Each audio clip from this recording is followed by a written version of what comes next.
رب کی بارگاہ میں ابھی ہاتھ نیچے بھی نہیں آتے ہیں کہ میری دعا قبول ہو جاتی ہے۔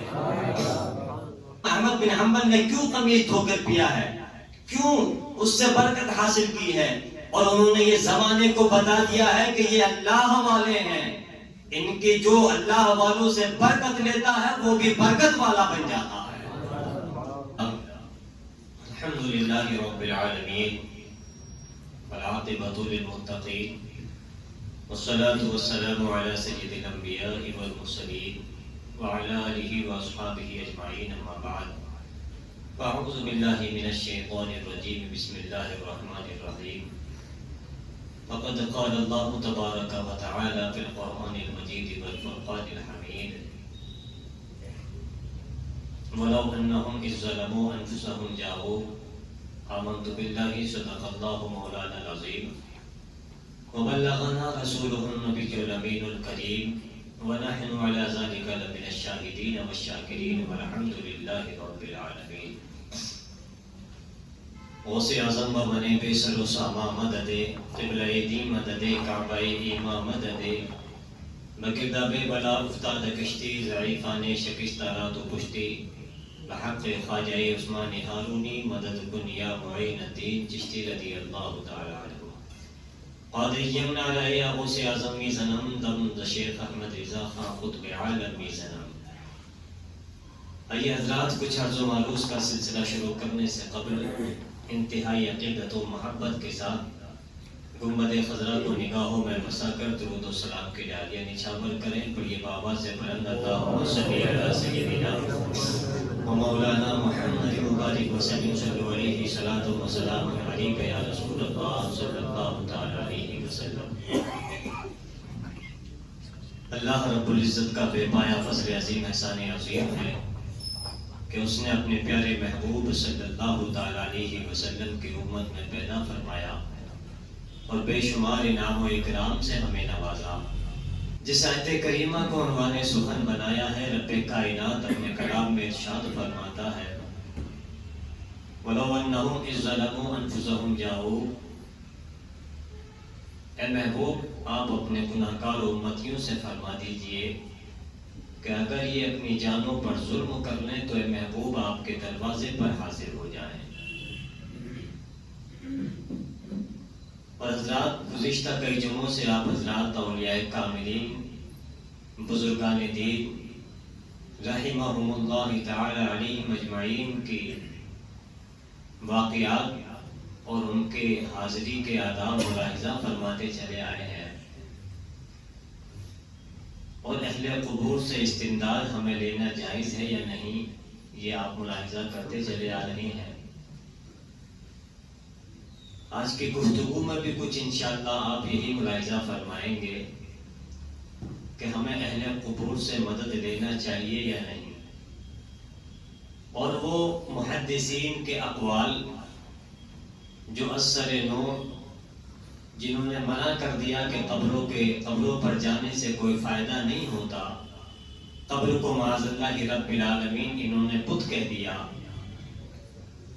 اور ان اولیاء کاملین بزرگان دین کے ماننے والوں کو ان کی محبت جو اپنے دلوں میں بسائے ہوئے ہیں، ان عقیدت مندوں کو ان ظالموں نے مشرکین کے ساتھ ملا دیا اور انتہائی شرک کا الزام دیا۔ اور اتنا ہی نہیں کہ پہلی امتوں میں یغوث، لات اور منات یہ بتوں کے نام تھے، ان ظالموں نے اولیاء کاملین بزرگان دین کے مزارات کو ان بتوں کے ساتھ ملا دیا۔ اللہ اکبر۔ اب آپ اندازہ لگائیں، انہوں نے غوث اعظم جیسے ولی کامل کو شہنشاہ ولایت کو بت کہہ دیا اور ان کے ماننے والوں کو مشرکین کہہ دیا۔ اب آپ شرک کی تعریف دیکھیں کہ شرک وہ ہوتا ہے جس کو اللہ کی ذات و صفات میں برابر کا شریک کر دیا جائے، یہ شرک کی تعریف ہے۔ انہوں نے شرک کہہ دیا اس بات کو اور فتویٰ لگا دیا، اور میں وہ محدثین کے اقوال جو امام موسیٰ کاظم علیہ الرحمہ اور امام علی رضا کے مزارات پر جن محدثین نے حاضری دی ہے، پہلی صدی سے لے کر اب تک جتنے بھی محدثین گزرے ہیں سب نے زیارت قبور کو جائز لکھا ہے۔ آج کی گفتگو میں بھی آپ یہی ملاحظہ کریں گے، اور میرے آقا کا فرمان عالی شان ہے، قبر یا تو جنت کے باغیچوں میں سے ایک باغ ہے یا جہنم کے گڑھوں میں سے ایک گڑھا ہے۔ پر آپ تھوڑا سا سینس استعمال کریں، اپنی عقل دوڑائیں اور غور و فکر کریں۔ جب بندہ مومن وہاں لیٹا ہے، وہاں قبر کے سوالات قبر جب اس نے دے دیے، دینے کے بعد آسمان سے آواز آتی ہے کہ میرے بندے نے سچے جواب دیے ہیں، اس کی قبر میں جنتی فرش بچھا دیا جائے، جنت کی کھڑکی کھول دی جاتی ہے، جنتی گدا تکیہ اس کی قبر میں بچھا دیا جاتا ہے۔ تو ایک اگر انسان غور و فکر کرے تو اس قبر کو کبھی بھی بت نہیں کہے گا۔ ایک معاذ اللہ ایک انسان نے تو یہاں تک کہہ دیا کہ یہ کھڑی مورتی ہے اور یہ بڑی مورتی ہے، یہ کھڑی مورتی کی پوجا کرتے ہیں، تم بڑی مورتی کی پوجا کرتے ہو، معاذ اللہ۔ اب آپ اندازہ دیکھیں کہ آپ یہ دیکھیں کہ قبر کی حیثیت کیا ہے اور قبر کا مقام کیا ہے، اس کی ویلیو کیا ہے، وہ آپ کئی جگہوں سے آپ ملاحظہ فرماتے چلے آ رہے ہیں۔ میرے آقا نے فرما دیا کہ قبر یا تو جنت کے باغیچوں میں سے ایک باغ یا جہنم کے گڑھوں میں سے ایک گڑھا۔ جب جنتی ہوائیں وہاں چل رہی ہیں، جنتی لباس اس مردے کو پہنا دیا جاتا ہے، تو ایک عام فہم انسان اس قبر کو بت نہیں کہے گا۔ مجھے امید ہے جو قبر کی شرعی حیثیت ہے اس کا اگر وہ مطالعہ کرے تو وہ کبھی بھی قبر کو بت نہیں کہے گا۔ اور جہاں جنت کی ہوائیں چل رہی ہوں تو کوئی انسان اس کو کیسے قبر بت کہہ دے گا؟ اور یہ محدثین کے اقوال سے ثابت ہے، اور محدثین کے اقوال آپ حضرات نے ملاحظہ فرمائے۔ اور حضرات اب دیکھیں امام شافعی علیہ الرحمہ، علی بن میمون اس کی روایت کرتے ہیں، وہ بیان کرتے ہیں کہ امام شافعی علیہ الرحمہ، چار امام اعظم ابو حنیفہ، امام شافعی، امام احمد بن حنبل، امام مالک۔ امام شافعی علیہ الرحمہ امام اعظم کی قبر پر جاتے ہیں۔ کسی نے پوچھا تھا کہ آپ قبر پر جا کر کیا کرتے ہیں؟ امام اعظم تو اس دنیا کو سے فوت ہو گئے، انتقال کر گئے، تو سنیے امام شافعی علیہ الرحمہ کا جواب۔ امام شافعی علیہ الرحمہ فرماتے ہیں کہ امام اعظم بظاہر اس دنیا کو چھوڑ کر چلے گئے تو کیا ہوا، ان کی قبر تو موجود ہے نا، ان کی قبر تو موجود ہے۔ اب آپ دیکھیں امام شافعی علیہ الرحمہ کہتے ہیں کہ میں امام اعظم کی قبر سے تبرک لیتا ہوں۔ کیسے تبرک لیتا ہوں؟ تو آپ دیکھیں امام شافعی علیہ الرحمہ فرماتے ہیں کہ اذا عرضت لی حاجت، جب مجھے کوئی ضرورت پیش آتی ہے تو میں امام اعظم کی قبر کے پاس جاتا ہوں، اور جانے کے بعد اپنے رب سے اپنی حاجت کا سوال کرتا ہوں، صاحب مزار کے صدقے سے، ان کے وسیلے سے دعا کرتا ہوں اپنے رب کی بارگاہ میں۔ ابھی ہاتھ نیچے بھی نہیں آتے ہیں کہ میری دعا قبول ہو جاتی ہے، میری دعا قبول ہو جاتی ہے۔ آپ اندازہ لگائیں، یہ مستقل فقہ والے ہیں، حدیث والے ہیں، ان کا الگ ایک فقہ میں مقام ہے، لیکن عقیدہ سنیوں والا ہے، عقیدہ سنیوں والا ہے۔ کسی نے پوچھا تھا کہ آپ تبرک کہاں سے لیتے ہیں، تو انہوں نے جواب دیا تھا، اور امام احمد بن حنبل رحمت اللہ تعالی علیہ امام شافعی کی قمیص دھو کر پیا کرتے تھے۔ اللہ اکبر، یہ دیکھیں آپ، محدثین کا یہ طرز عمل ہے، اور انہوں نے یہ ہمیں بتایا ہے اس پر عمل کر کے۔ امام احمد بن حنبل امام شافعی کی قمیص دھو کر پیا کرتے تھے۔ کسی نے پوچھا تھا کہ آپ ایسا کیوں کرتے ہیں، تو سنیے امام احمد بن حنبل کیا کہتے ہیں۔ امام احمد بن حنبل کہتے ہیں کہ جس نے امام اعظم کی قبر سے تبرک لیا ہو تو یہ برکت اس کی قمیص میں بھی آئی ہے، اس کی قمیص میں بھی برکت آئی ہے۔ اللہ اکبر، آپ دیکھیں کہ امام اعظم نے کیوں، احمد بن حنبل نے کیوں قمیص دھو کر پیا ہے، کیوں اس سے برکت حاصل کی ہے، اور انہوں نے یہ زمانے کو بتا دیا ہے کہ یہ اللہ والے ہیں، ان کی جو اللہ والوں سے قسم لیتا ہے وہ بھی برکت والا نے ہمیں کر کے بتایا ہے۔ اب دیکھیں شیخ عبدالحق محدث دہلوی علیہ الرحمہ اشہد اللمعات اپنی کتاب میں بیان فرماتے ہیں، اور یہ وہ محدث ہیں جو ہندوستان میں سب سے پہلے حدیث لے کر آئے ہیں، محدث ہیں، حدیث لے کر ہندوستان میں سب سے پہلے آئے ہیں۔ آپ سے کسی نے پوچھا تھا کہ حضور ذرا بتا دیں، ارشاد فرماتے ہیں کہ جو زیارت کرنے جا رہا ہے، جس مزار کی زیارت کرنے جا رہا ہے تو یہ طریقہ جائز ہے؟ تو سنیں امام شیخ عبدالحق محدث دہلوی کیا فرماتے ہیں کہ کچھ وہ لوگ ہوتے ہیں جو مردے کو مدد دینے کے لیے جاتے ہیں، کچھ وہ ہوتے ہیں جو مردے سے مدد لینے، قبر والے سے مدد لے کر آتے ہیں۔ تو حضور یہ بتائیں کہ پہلا طریقہ جائز ہے یا دوسرا ناجائز ہے، یا دونوں طریقے ناجائز ہیں؟ تو سنیں شیخ عبدالحق محدث دہلوی فرماتے ہیں کہ زیارت قبور کے لیے جانا، مدد لینا، مدد دینا، دونوں طریقے سے جائز ہے۔ تو اس سے بڑھ کر اور کیا ہمارے لیے کانفیڈنس ہو سکتا ہے، اور کیا دلیل لوگ ہیں یار؟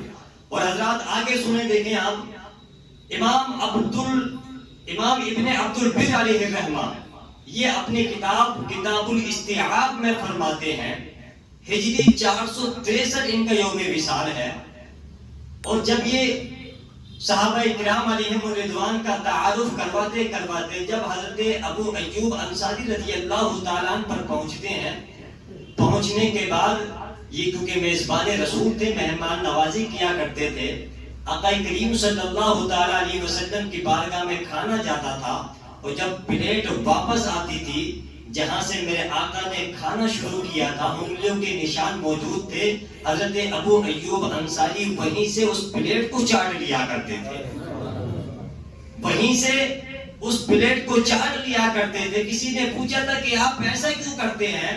تو انہوں نے جواب دیا تھا کہ جہاں سرکار مدینہ صلی اللہ تعالیٰ علیہ وسلم کی انگلیاں لگی تھی، میں اس لیے یہ کام کرتا ہوں کہ مجھے بھی برکت حاصل ہو جائے، مجھے بھی برکت حاصل ہو جائے۔ اللہ اکبر۔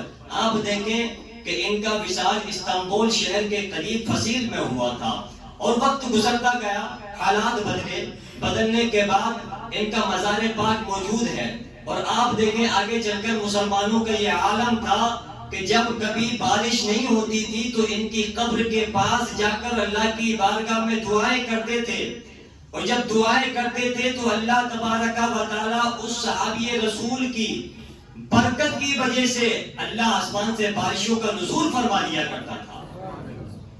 تو یہ ایک صحابی رسول ہیں۔ جب صحابی کا عالم یہ ہے تو جن کا آقا دونوں جہان کا مالک و مختار ہو تو بھلا اس کی شان کا اندازہ کون لگا سکتا ہے؟ تو یہ شان ہے۔ اور حضرات یہ عقیدہ ہمیں محدثین نے دیا ہے کہ ہمیں مزارات اولیاء پر جانے سے فائدہ حاصل ہوتا ہے، اور اس طرح کے بے شمار واقعات موجود ہیں۔ آپ نے سنا ہوگا کہ امام حضرت خواجہ نظام الدین محبوب الہی اپنے دادا پیر حضرت خواجہ قطب الدین بختیار کاکی کے مزار پرانوار پر حاضری دیا کرتے تھے، لیکن ہمارے جو کجی ہے، ہم نے جو عقیدت میں کچھ غلط فہمیاں پیدا کر دی ہیں، شریعت کی حدود کو ہم نے پھلانگ دیا ہے، اس پر ہمیں سختی سے عمل کرنا چاہیے۔ جس طرح ہم ان کی ظاہری زندگی میں ادب و احترام کیا کرتے تھے، بعد وصال بھی اسی طریقے سے ہمیں ادب ملحوظ رکھنا چاہیے۔ دیکھیں حضرات، حضرت خواجہ نظام الدین اپنے دادا پیر حضرت خواجہ قطب الدین کے مزار پاک پر جاتے تھے اور دور ہی سے فاتحہ پڑھ کر واپس چلے آتے تھے۔ کسی نے پوچھا تھا کہ حضور آپ کے دل میں اچانک خیال آیا کہ پتہ نہیں میرے آنے کا علم دادا پیر کو ہوتا بھی ہے یا نہیں، ابھی یہ خیال آپ کے دل میں آیا تھا تو اچانک قبر مبارک سے آواز آتی ہے کہ اے نظام الدین، مجھے تم اپنی طرح زندہ شمار کرو، تم نے مجھے دعائے رحمت سے یاد کیا تو میں نے بھی تمہارے لیے دعائے مغفرت کی ہے، تم ذرا اور قریب آ جاؤ تو میں بھی گنبد سے باہر آ کر تمہیں دکھاتا ہوں۔ تو یہ اللہ کے ولی اپنی قبروں میں زندہ ہیں، اور اس کے لیے بے شمار دلائل موجود ہیں۔ اصل مقصد جو ہے، ہمیں اپنے مرحومین کی قبروں پر جانا ہے اور وہاں سے ایصال ثواب کرنا ہے، اور جب بندہ مومن ایصال ثواب کرتا ہے، سورہ یاسین کی تلاوت کر کے آتا ہے، اللہ کے رسول ارشاد فرماتے ہیں کہ وہ حج مقبول کا ثواب لے کر آتا ہے۔ اور جیسے ہی جمعے کا دن آتا ہے، اپنے والدین مرحومین کی قبر پر جایا کرو اور ان کے لیے ایصال ثواب کیا کرو، اور جب یاسین کا ثواب بخش کر تم واپس پلٹو گے، رب کائنات تمہیں حج مقبول کا ثواب ادا فرما دے گا۔ اب دیکھیں حضرات، کسی نے پوچھا تھا کہ مردے کو کیا ملا؟ اس نے جو سورہ یاسین کی تلاوت کی، اس کو تو حج مقبول کا ثواب مل گیا، لیکن مردے کو کیا ملا؟ تو سنو بیضاوی شریف میں علامہ بیضاوی علیہ رحمہ سورہ فاتحہ کی تفسیر میں بیان فرماتے ہیں، جب کسی بستی کے لوگ گناہوں میں غرق ہو جاتے ہیں، ڈوب جاتے ہیں، رب تبارک و تعالیٰ اس بستی کو تباہ و برباد کرنے کا فیصلہ فرما لیتا ہے، فرشتوں کو حکم دیتا ہے کہ جاؤ اس بستی کو تباہ و برباد کر دو۔ ادھر فضاؤں میں فرشتے آ جاتے ہیں، فرشتے ایک اشارہ کریں گے، ساری بستی تباہ و برباد ہو کر رہ جائے گی۔ لیکن جیسے ہی فرشتوں نے اشارہ کرنا چاہا، اچانک بستی کی فضا میں ہواؤں میں ایک آواز گونج اٹھی، کوئی ننھا سا بچہ اپنی زبان میں پڑھنے لگا الحمدللہ رب العالمین الرحمن الرحیم۔ جیسے ہی اس بچے کی آواز ہواؤں میں گونجتی ہے، رحمت پروردگار عالم پکارتی ہے میرے فرشتوں واپس آ جاؤ، جس بستی میں کوئی بچہ الحمد شریف پڑھ رہا ہو ہم اس بستی کو عذاب نہیں دے سکتے۔ اللہ اکبر، آپ دیکھیں حضرات، پوری بستی پر عذاب ہو نازل ہونے والا تھا، ایک بچے نے الحمد شریف کیا پڑھ دی، ساری بستی کو عذاب سے دور کر دیا گیا، اس بستی سے عذاب کو دور کر دیا گیا۔ اب اگر یہی بچہ ماں باپ کی قبر پر جا کر سورہ فاتحہ کی تلاوت کرے گا تو کیا باپ کی قبر سے عذاب دور نہیں ہوگا؟ ضرور ہوگا، مگر بس شرط یہ ہے کہ پیارے اپنے بچوں کو دینی مدارس میں داخل کرواؤ۔ ہم نے اس کو اپنا یہ راستہ دکھانا ہے، لیکن ہمارا معاملہ تو اتنا الگ ہوتا چلا جا رہا ہے کہ ہم علماء کرام پر کرٹیسائز کرتے چلے آئے ہیں۔ علماء کرام حق بیانی اگر کرتے ہیں تو لوگ یہی کہتے ہیں کہ یار یہ علماء تو فرقہ واریت والی باتیں کیا کرتے ہیں۔ میں پوچھنا چاہتا ہوں ان کم عقل لوگوں سے کہ مجھے بتاؤ کہ کس نے دین میں ڈنڈی ماری ہے؟ ہمارا عقیدہ تو وہی جو صحابہ تابعین ائمہ مجتہدین سے چلا آ رہا ہے۔ دین میں ڈنڈی کس نے مارنی شروع کری؟ تمہیں قبروں پر جانے سے کس نے روکا؟ مزارات اولیاء پر جانے سے کس نے روکا؟ نبی کو معاذ اللہ رب العالمین یہ کس نے کہا کہ دیوار کے پیچھے کے علم نہیں، پیٹھ پیچھے کی خبر نہیں؟ نبی تو ہمارے جیسا بشر ہے، ہمارا صرف جھگڑا کوئی ذاتی جھگڑا نہیں ہے، جائیداد کا جھگڑا نہیں ہے، صرف اسی بات کا جھگڑا ہے۔ دین میں ڈنڈی تم نے مارنا شروع کی ہے۔ علماء اہل سنت حق بیانی کرتے ہیں، ہر ایک کو خوش کرنا علماء کی ذمہ داری نہیں ہے۔ ایک انسان ساری دنیا کو، ساری رعایا کو خوش نہیں کر سکتا ہے۔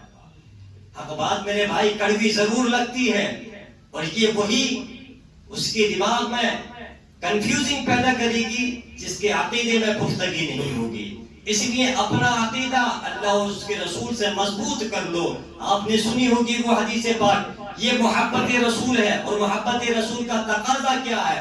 اپنے آپ کو مسلمان کہلوانا بڑا آسان ہے، لیکن سنو میرے عزیزوں، بخاری شریف کی حدیث پاک ہے، میرے آقا کریم صلی اللہ علیہ وسلم وضو فرماتے ہیں، اور وضو فرمانے کے بعد جو مستعمل پانی جو آپ کے چہرے مبارک سے اعضائے جسم سے گرتا ہے، صحابہ کرام اس پانی کے لیے جھگڑتے ہیں، جھگڑا کرتے ہیں، اور اس پانی کو اپنے چہرے پر مل لیا کرتے ہیں، ماتھے پر مل لیا کرتے ہیں۔ میرے آقا نے صحابہ کرام سے پوچھا تھا ما یحملکم علی ھذا، اے میرے صحابہ تم میرا پانی دینے کے لیے، وضو کا مستعمل پانی دینے کے لیے جھگڑا کیوں کرتے ہو، لڑائی کیوں کرتے ہو؟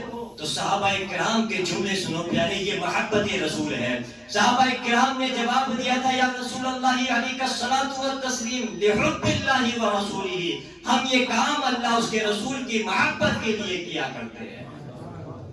تو یہ محبت کا تقاضا ہے، یہ محبت کا اثر ہے کہ صحابہ کرام علیہم الرضوان اپنے نبی کے چہرے سے گرنے والا پانی کو بھی زمین پر گرنے نہیں دیتے ہیں، اپنی آنکھوں پر مل لیا کرتے ہیں، چہرے پر مل لیا کرتے ہیں۔ تو میرے عزیزوں، یہ صحابہ کرام نے امتیاز ہمیں دیا ہے، تو امتیاز ان طرز عمل ان کا تھا، انہوں نے یہ ہمیں درس دیا ہے، اور اپنے نبی سے محبت کر کے دنیا کو بتا دیا ہے کہ شرک ٹھہرے جس میں تعظیم حبیب، اس برے مقام میں تعظیم البرکت۔ اب یہ کوئی نہ سمجھے کہ ہمیں بریلویت کی جانب منسوب کیا گیا ہے یا ہمیں اجمیر کی جانب منسوب کیا جا رہا ہے، نہیں، یہ سارے عقیدے ان محدثین کے تھے جنہوں نے ہمیں یہ عمل دیا ہے، اور یہ عقیدہ کوئی بریلی میں نہیں گڑھا گیا، نہ اجمیر شریف میں، نہ کلیا شریف میں، بلکہ یہ صحابہ کرام نے ہمیں پڑھ کر سنایا ہے اور ہم تک پہنچایا۔